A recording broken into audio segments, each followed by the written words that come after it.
Gente, o Instagram está de mal comigo, deve ser, porque eu tentei fazer uma live com uma amiga minha.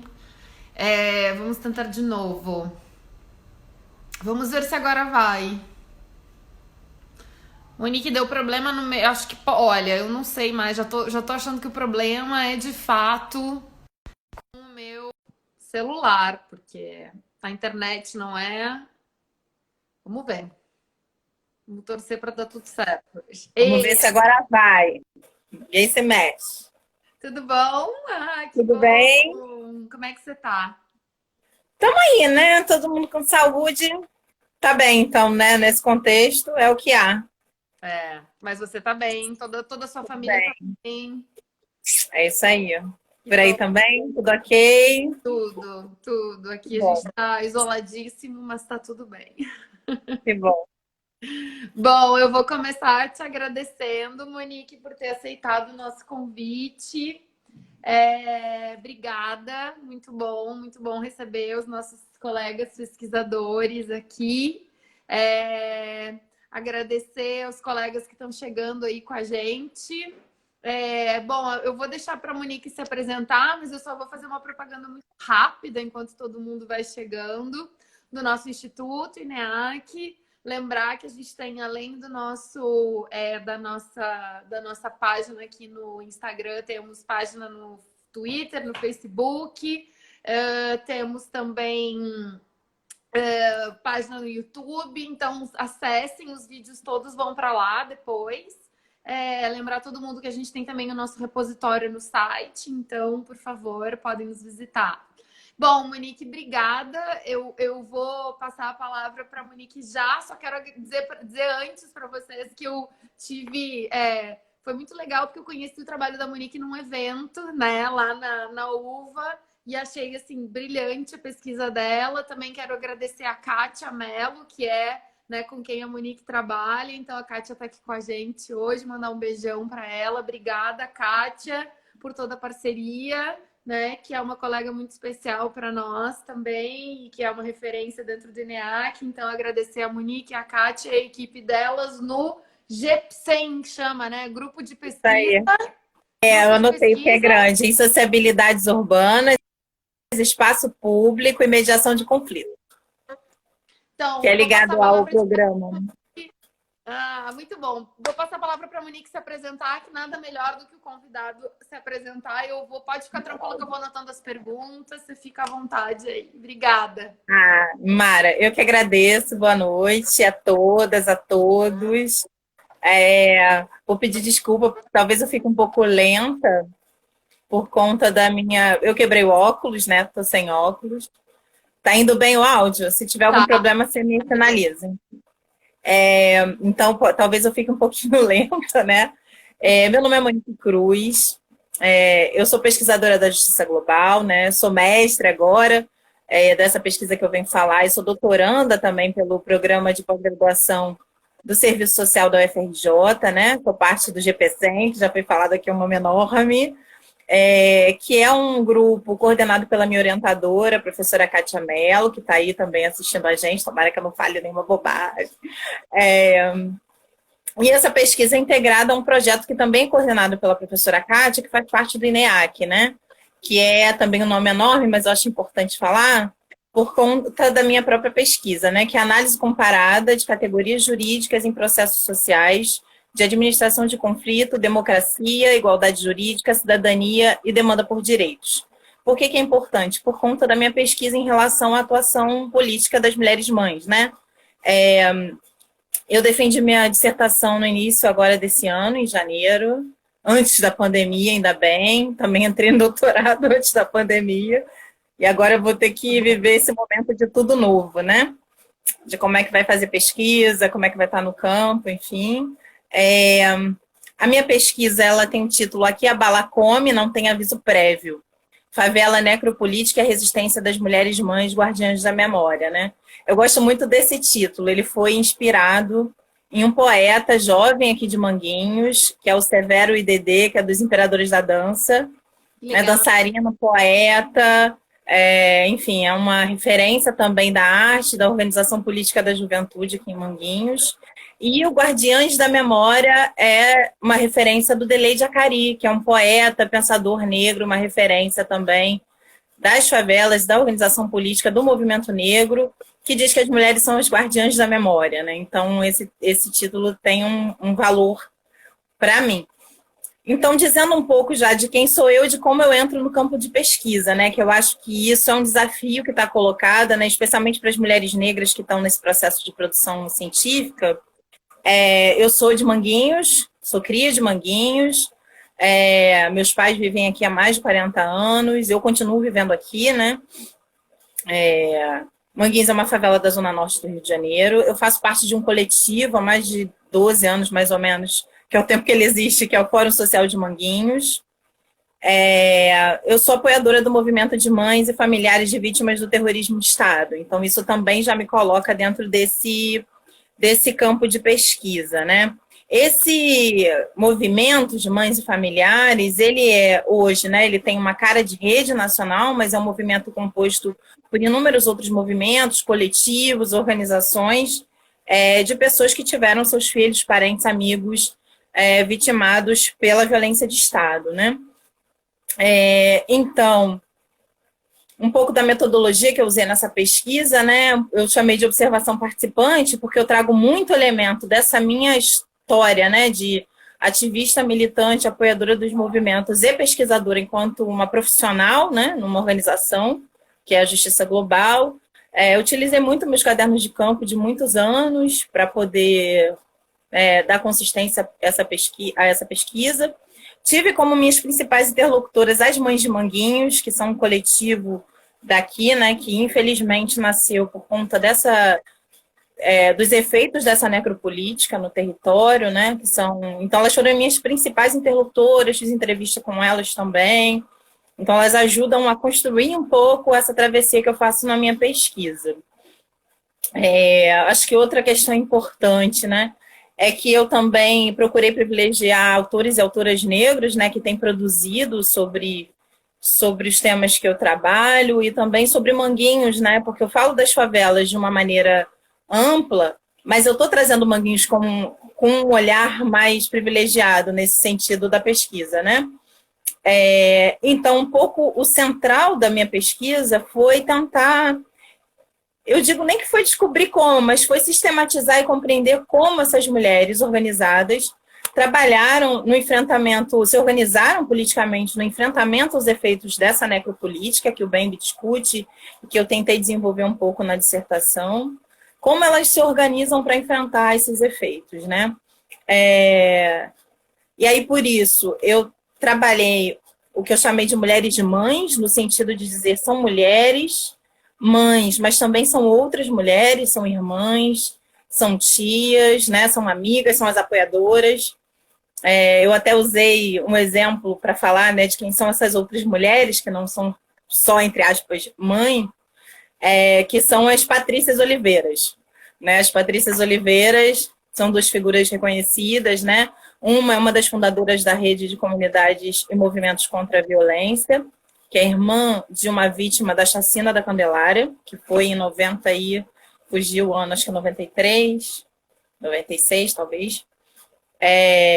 E a outra é a Patrícia Oliveira, favelada arquiteta, que é tia do Jonathan, né, que é uma das que compõe o movimento Mães de Manguinhos, e também traz esse movimento todo voltado para a questão da arquitetura, né, também como um elemento de luta política no território de Manguinhos. Então, eu trago essas duas mulheres para dizer que somos muitas outras mulheres junto com essas mães, né? Eu trabalho um pouco essa ideia de mãe, como diz a Adriana Viana e Juliana Farias, né? Que são duas pesquisadoras, também apoiadoras dos movimentos de mães com M maiúsculo, né? Porque tem um peso subjetivo, simbólico, objetivo e material também, né? Nessa discussão. E aí é que se constrói a categoria nativa do terrorismo de Estado, que elas trabalham como esse elemento que eu vou trazer discorrendo a partir da necropolítica, né? Esse terrorismo de Estado, que é essa ação sobre o território, que ela é principalmente do Estado, mas não só, né? E aí eu trago todo um histórico de que por isso eu vou trabalhar também a categoria território, a partir do Milton Santos, não só do Milton Santos, né? Ele dá essa concretude, mas eu trago outros, né? Como Rasbá, por exemplo, que é um professor da UF da geografia, né? Também, para trazer um pouco essa característica do que eu estou chamando de território, que é esse lugar, né? Que é esse território negro, pela sua forma de sociabilidade, pela sua construção histórica, e que é onde se exerce essa violência, que é onde também essas mulheres vão atuar para justamente resistir aos efeitos dessa necropolítica. E por que eu estou chamando a atenção para os efeitos da necropolítica? Porque a necropolítica, né, que é esse conceito do camaronês Achille Mbembe, ela vem sendo utilizada como um jargão, né? E ela é muito mais só do que a ação do Estado.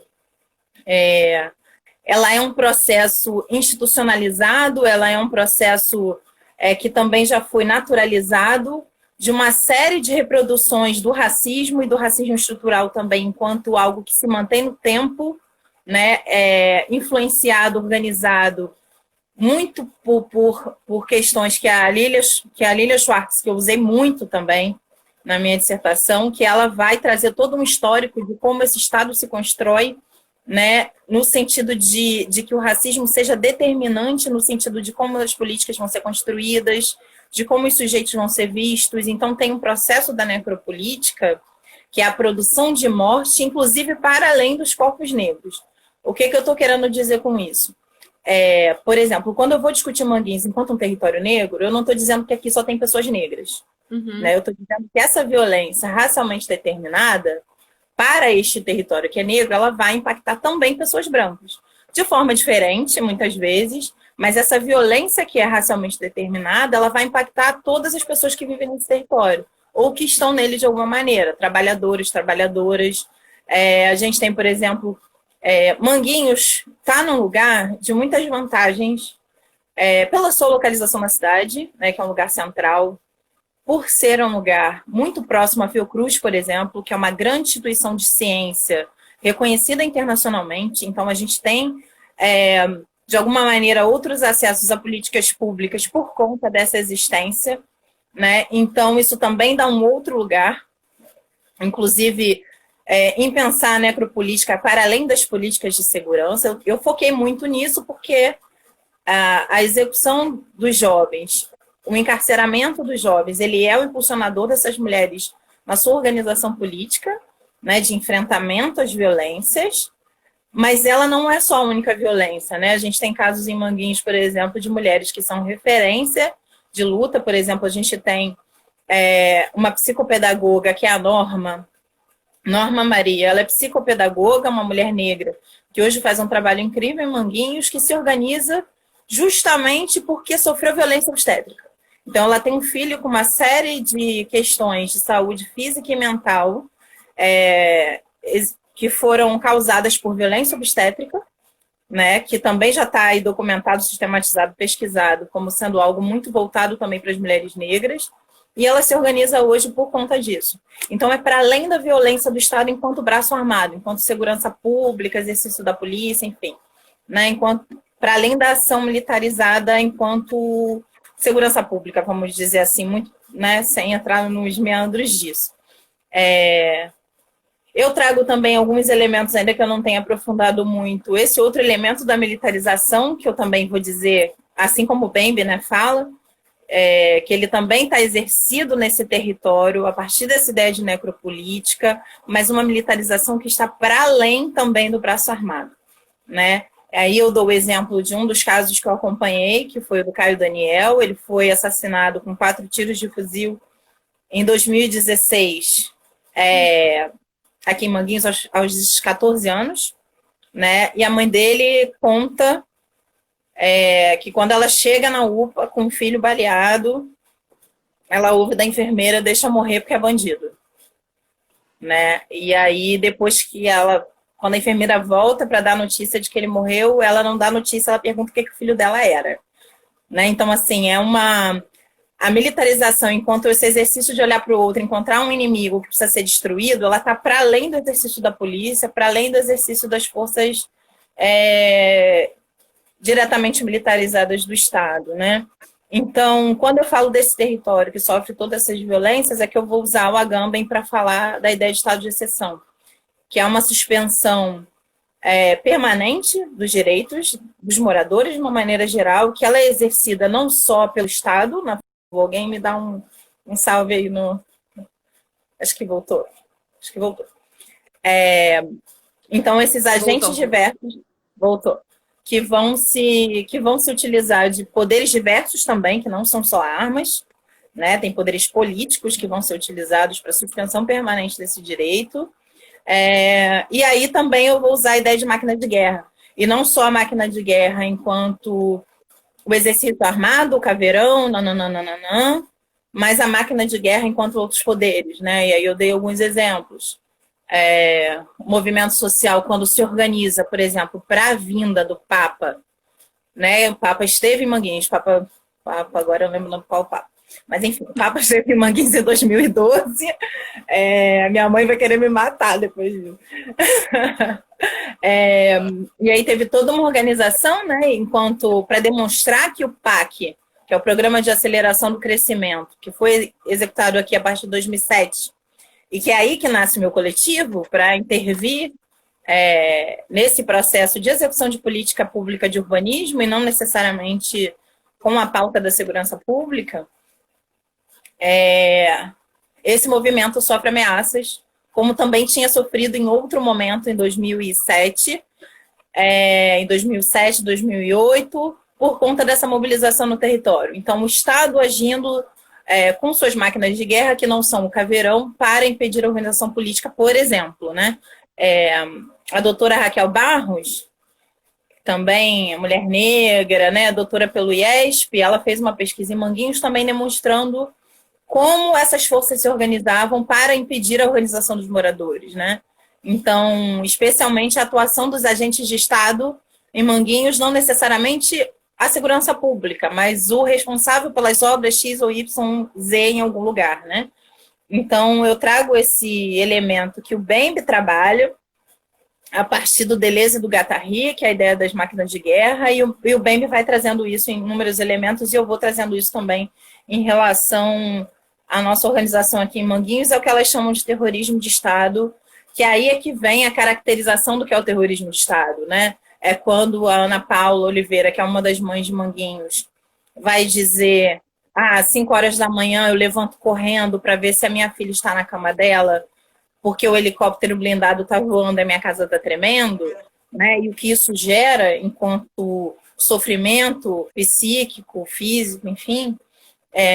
Ou quando a Eliane fala, que é uma outra das mães de Manguinhos, fala: quando tem alguma situação de operação eu corro, porque eu preciso estar perto do meu filho para demonstrar que ele está trabalhando, para demonstrar que ele está cumprindo o papel dele de cidadão, porque ele sofreu violência policial várias vezes, não. Então, a gente tem um processo permanente de imposição de dor, sofrimento, que gera inúmeras outras consequências, inúmeros outros efeitos, né? E aí vou falar de mais uma das mães de Manguinhos, que é a Janaína, que morreu em 2018, depois de uma operação policial que matou um outro jovem aqui em Manguinhos, né? Então, foram esses efeitos do sofrimento gerado pela perda do filho, com 13 anos de idade, assassinado com tiro nas costas por um policial do OPP, que gerou nessa mulher um sofrimento tal que a levou à morte em 2018, né? Então, a gente vai tendo essas ações no território que vão gerando esses efeitos inúmeros, que são os que elas vão apontar como terrorismo de Estado, e que é corroborado também, a partir do que eu identifiquei nessa minha atuação pesquisadora, ativista, militante com elas, nos encontros, enfim, nos atos públicos e tudo mais. Então, nesse lugar, nessa atuação política dessas mulheres, a memória apareceu como um elemento fundamental de atuação política delas, nessa demanda por direitos, que é o que a professora Kátia vai trazer também, né? Nessa disputa desse Estado, que juridicamente vai dizer quem tem, quem não tem direitos, e que aí eu trago para discutir um pouco disso, porque essa luta delas é como elas mesmas dizem, né? Para além do meu filho que já foi, é uma luta para que outros não morram, para que outros não sejam encarcerados. Então, elas vão trazer esses elementos de memória, memória, verdade, justiça e liberdade, porque elas acrescentam liberdade, né? A bandeira das Mães de Maio que é o movimento de São Paulo, trazem a liberdade também como um elemento, vão ser utilizados para fora e para dentro. E aí foi uma coisa que a gente identificou durante a pesquisa, né? Para fora tem uma característica que são as camisas, uma fala mais dura, né? Um enfrentamento mais explícito. E para dentro, no território, teve, por exemplo, uma atividade que plantaram-se árvores frutíferas com o nome dos jovens, né? Depois, uma dessas árvores até ganhou o nome também de uma das Mães de Maio, que também foi uma dessas mulheres que adoeceu, né? Por toda essa violência que sofreu, por todo o enfrentamento que precisou fazer. Tem uma coisa que elas falam que eu acho muito importante. A Ana Paula fala sempre muito isso, a Fátima Pinho também, que também é outra mãe de Manguinhos. Elas trazem elementos muito importantes, que elas falam que antes de qualquer coisa, antes de dizer para a mãe que perdeu um filho, vamos conversar com tal pessoa, X ou Y, ou funciona assim assado, é o acolhimento que elas provêm, acolhimento emocional, material, inclusive, né? Acho que nesse momento de pandemia é importante dizer isso também.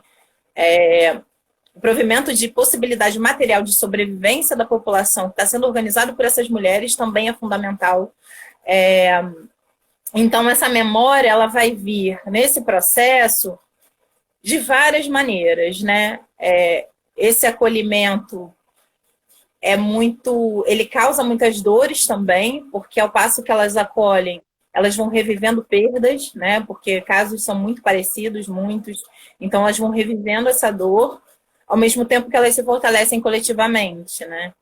Então, eu trouxe a memória também num âmbito mais privado, para além, inclusive, do ato político público, o ato político mais privado, assim, que eu pude compartilhar com Mônica Cunha, que é também uma importante referência nessa discussão. Mônica Cunha, Ruth Fiuza, que é da Bahia, que até hoje busca seu filho Davi, que desapareceu, né, aos 16 anos, foi desaparecido, forçado pela polícia da Bahia. E a Vera das Mães de Maio, que é essa que faleceu também, elas compartilham as experiências, as histórias dos filhos. Isso era muito comum, mas nesse dia eu tive isso mais forte do que nunca, né? Por isso que eu lembro muito exatamente desse detalhe, mas eu vivo isso com elas o tempo inteiro. De uma confiança tão grande, de um compartilhamento de uma memória que faz reviver a presença. E isso também é um elemento que elas usam como instrumento de memória, especialmente para dentro, né? Nos espaços que a gente se organiza. Então, no evento que se plantaram as árvores em memória dos meninos, também teve da gente compartilhar e elas compartilharem com toda a comunidade vídeos sobre os filhos, né, trazendo esses elementos para dentro que não buscam a mesma coisa que buscam para fora. Alguns elementos para fora buscam o reconhecimento de dignidade, que é uma discussão que passa diretamente pelo reconhecimento das que estão travou, não sei se foi para todo mundo também. Vou segurar um pouquinho. Agora acho que está voltando. Não, mas voltou já voltou. Dentro tem de manter a memória viva, né? E aí foi que eu usei mais uma vez. Tá travando. A peça ficou escura para mim. Instagram, você pare de nos sacanear. O Instagram tá nos sacaneando. Pois é, eu fiquei em dúvida se tá rolando ou se não tá rolando. Agora? Mas enfim, para falar, acho que foi. Para falar da memória, eu usei um pouco o Pollack, o próprio Bembe, para discutir um pouco das memórias, enquanto esse instrumento de manutenção e construção de identidade nesse território, né? O Milton Santos também vai dizer isso. Esse território vivido, esse espaço em que se vive, que é transformado pelas pessoas, ele também constrói identidades. O Pollack vai muito nessa linha também, e o Bembe também vai falar disso, assim como o Pollack, eles vão discutir a paisagem. Elas vão transformando, e que a Adriana Viana vai dizer que elas vão ferindo o território para marcar esse território com essa memória dos filhos e da luta que elas estão construindo. E também tem um outro elemento dessas paisagens, que são a paisagem que está colocada dentro da ideia de terrorismo de Estado. né? E aí tem, por exemplo, né, as paredes furadas de bala, né, os espaços da comunidade que são destruídos, né, espaços de memória. Então, por exemplo, em 2007, a remoção, né, apagou muitas memórias de muitas vidas desse lugar, porque se removeram muitas casas, crianças que cresceram sem lembrar das ruas por onde andaram. Eu trago uma imagem que eu coloco, que eu chamo muito atenção para a marca do terror dessa imagem, né, que é para além que teve, foi o homicídio do João, a morte do João. Ele foi assassinado com um tiro na cabeça durante uma operação da Polícia Militar às 11 horas da manhã. Ele tinha acabado de voltar para casa, ele distribuiu currículos pela cidade, voltou para casa, e foi morto com um tiro na cabeça quando tirou a filha. Aliás, ele tirou a filha da janela e quando ele foi tirar a cadeira na janela, ele foi baleado na cabeça. E o sangue dele ficou marcado na parede da casa dele, né? Na janela, do lado de fora. Então, eu também trago a questão das memórias, das paisagens. Caraca. Né? Então, também tem esse elemento. Isabel sumiu, voltou. Tô aqui, tô tentando não perder. Não. Ai, Enfim, gente, então esse... eu já reiniciei o Instagram. Mas tá aí, tá rolando, vamos ver. Então é isso, a memória tem esses diversos fatores, né? A memória é construída pela violência, pelo terrorismo, que é, como eu já disse, racialmente determinado, racialmente organizado. E também tem a memória enquanto instrumento de luta, para uma memória que que é subterrânea, como diz o Pollack, né? Uma memória que vai ser trazida para garantir inúmeras outras coisas, e nesse caso a memória dos jovens que foram assassinados. Então, eu acho que é um pouco disso. Aí eu trago os inúmeros casos, né, para discutir esses elementos. Então, eu vou trazendo os casos, trouxe o caso do Matheus Cazé, que foi morto em 2013, né, foi o primeiro jovem assassinado pela PP de Manguinhos. Aí trouxe o caso do Paulo Roberto Pinho, que é filho da Fátima Pinho, que é uma das mães de Manguinhos, né? Trago o caso do Jonathan, que também é filho da Ana Paula Oliveira, que também é uma das mães de Manguinhos. Trago o caso do Afonso, que foi morto um mês, mais ou menos, depois do Jonathan, quase no mesmo lugar. O Christian, que foi morto em 2015, com um tiro nas costas, também no mesmo lugar que o Afonso. O João, que eu já falei, né? João Batista foi morto em casa. O Caio Daniel também, que eu falei no começo. E a gente teve alguns outros casos, né? Que as mães de Manguinhos têm na bandeira, e que eu fiz questão de trazer, que é o caso do Matheus Melo, se eu não me engano. Ele foi assassinado um dia antes, 1 ou 2 dias antes da Marielle. A Marielle chegou a citar o caso do Matheus no Facebook, que era muito próxima nossa, né? Ela acompanhou de perto, por exemplo, a nossa organização quando o filho da Fátima Pinho foi assassinado, também por policiais da UPP. E os casos dos snipers, que são os casos mais recentes e mais graves, que são o do Carlos Eduardo Lontra e do Rômulo de Oliveira, se eu não me engano, às vezes falham os sobrenomes. Eles foram assassinados em situações onde os moradores apontam que snipers numa torre da cidade da polícia atiraram para dentro da favela, né? Esses casos estão sendo investigados, né? Foram feitas, inclusive, denúncias internacionais que geraram alguma repercussão. Para quem esteve lá, né, eu acompanhei. Isso já no governo Witzel, né? Já no governo Witzel, início de janeiro de 2019, né?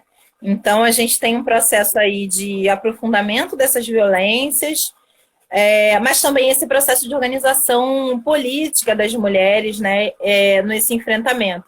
Então, no final, o que eu identifiquei na pesquisa, que eu acho que é o meu provável trabalho do doutorado, é que esse Estado, né, que se constrói, inclusive falando muito do Estado Democrático de Direito, que se constrói sobre essas bases, né, racistas, e que que são patriarcadas, como vai dizer Jurema Werneck, esse tal do eurocristão, para usar um conceito do nego bispo, né? Que ele é masculino, ele é branco, ele é hétero, cis, né? E ele é cristão. Eu não tô te ouvindo. Gente, falem aí. Eu também não tô te ouvindo. Vamos ver. Eu tava te ouvindo antes. Esperar um pouquinho para ver. Eu não te ouço. Ai, gente, que difícil. O povo tá ouvindo? Eu não te ouço. Abel, é você.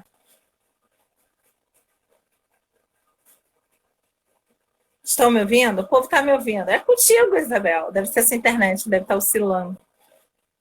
Será que a gente continua ou você quer ir voltar? Vai cair, vai voltar. Tá. Vai e volta.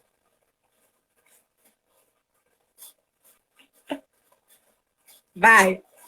Derruba.